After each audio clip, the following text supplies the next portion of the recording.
दोस्तों, सफर मेराज आखिर कैसे पेश आया और मेराज की रात हमारे नबी सल्लल्लाहु अलैहि वसल्लम ने सातों आसमानों के ऊपर किया कुछ देखा, और ये अजीम सफर कहां से और कैसे शुरू हुआ, आज हम आपको इस वीडियो में बताएंगे।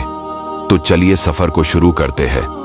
अल्लाह ताला कुरान पाक में इस वाकया का तज़किरा कुछ इस तरह फरमाते हैं, पाक है वो ज़ात जो रातों रात ले गया अपने बंदे को मस्जिद हराम से लेकर मस्जिद अक्सा तक। चिनाचे मेराज की रात हजरत जबरील अलैहिस्सलाम बारगाह रिसालत सल्लल्लाहु अलैहि वसल्लम में हाजिर हुए।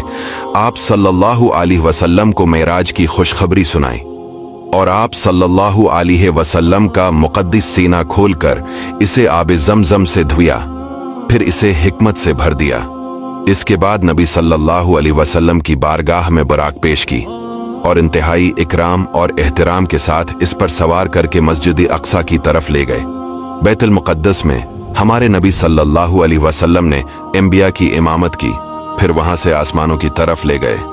हजरत जबरील अलैहिस्सलाम ने बारी बारी तमाम आसमानों के दरवाजे खोले।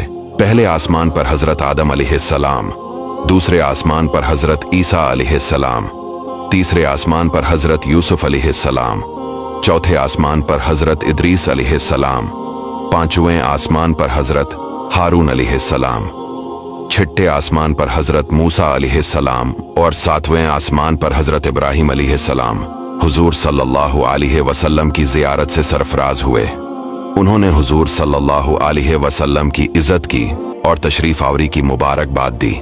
इसी तरह नबी सल्लल्लाहु अलैहि वसल्लम साथ आसमानों की सैर करते करते सिदरातुल मुंतहा तक पहुंच गए।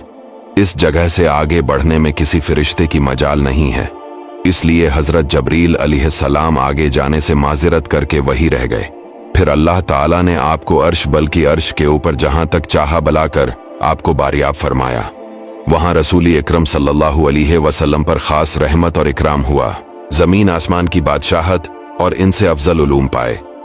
अम्मत के लिए 50 नमाजें फर्ज हुई। नबी सल्लल्लाहु अलैहि वसल्लम ने बाज गुनाहगारों की शिफात फरमाई और फिर दुनिया में अपनी जगह वापस तशरीफ ले आए। लेकिन जब वहां से वापस आए तो हजरत मूसा ने आपसे अर्ज की कि आपकी अम्मत से इन 50 नमाजों का बार न उठा सकेगा, लिहाजा आप वापस जाए और अल्लाह से तखफीफ की दरख्वास्त कीजिए। चिनाचे आप हजरत मूसा के मशूरे से चंद बार आप बारगाह इलाही में आते जाते और अर्ज परदाज हुए, यहां तक कि 5 वक्त की नमाजें रह गईं और अल्लाह ताला ने अपने हबीब से फरमाया कि मेरा कौल बदल नहीं सकता। ए महबूब, आपकी अम्त के लिए ये 5 भी 50 होगी। नमाजें तो 5 होगी, मगर मैं आपकी अम्त को इन 5 नमाजों पर 50 नमाजों का सवाब अता करूंगा। फिर आप सल्लल्लाहु अलैहि वसल्लम आलमी मलकूत की अच्छी तरह सैर फरमाकर मक्का की तरफ वापस रवाना हुए। रास्ते में आपने बैतुल मुक़द्दस से मक्का तक की मंजिलों और कुरैश के काफिलों को भी देखा।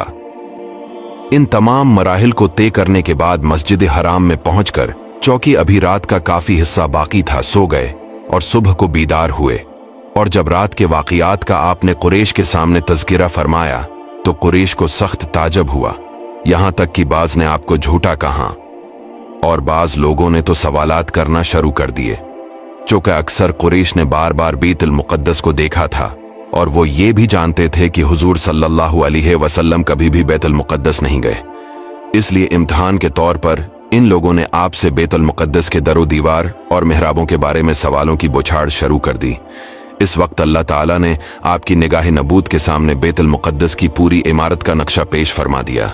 चिनाचे कफ़ार कुरैश आपसे सवाल करते जाते थे और आप इमारत को देख देख कर इनके सवालों का जवाब ठीक ठाक जवाब देते जाते थे। तो दोस्तों, ये था हमारा आज का वाकया। आपसे गुजारिश है वीडियो को शेयर कीजिए।